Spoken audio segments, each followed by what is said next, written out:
what do you think about the rail strike that they say may be coming? I think it'll be good for truck drivers. Oh, maybe.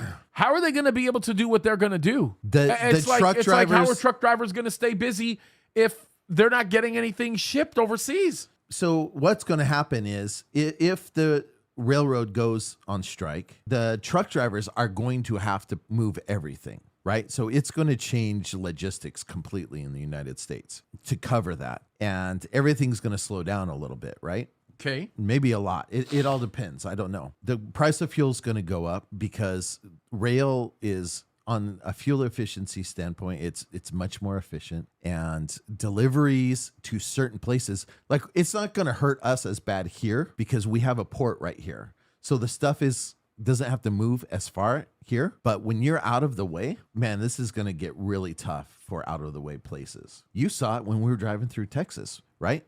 We're driving back from Texas. You see these long trains. I mean, long. Dude, like 3-4 miles. We were watching them, bro. Moving stuff. They were just loaded, loaded with stuff. They have a thing called piggyback that the railroads do, which basically they take the whole trailer with the axle and everything and just set it on a flatbed car and strap it down so that they can set it there, and then that can go, and then they can take it off and hook it right up to a truck and drive. And all of this stuff is going to it's going to be, in the world of logistics, it's going to be chaos. And it's a perfect time for it. Honestly, if I was a rail worker and I needed my point across, this would be the time. And because this is when all of the stuff gets moved. This is going to be really hard on the U.S. economy.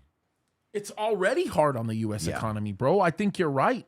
I think that's really, really good analysis. How about this? House Republicans are set to spar with Senate Democrats and the Biden administration over the upcoming farm bill scheduled for debate next year. Biden has promised, notice this, to slash emissions and implement further environmental regulations on U.S. agriculture production, while Republicans want to cut the USDA spending on climate change and focus on maximizing food production. Here's a translation, right? They're going to enter into an argument over the desire for flashbang to shut down most farmers that are out there because they don't have electric tractors. Yep. Which means no more farming. Yeah. They want to do all sorts of wacky stuff. The hypocrisy of the U.S. government is unbelievable. I would like to see how many electric vehicles the president's motorcade employs. I'm going to guess it's not one. I don't even think, there's no way that they've employed one. No way. And you know what?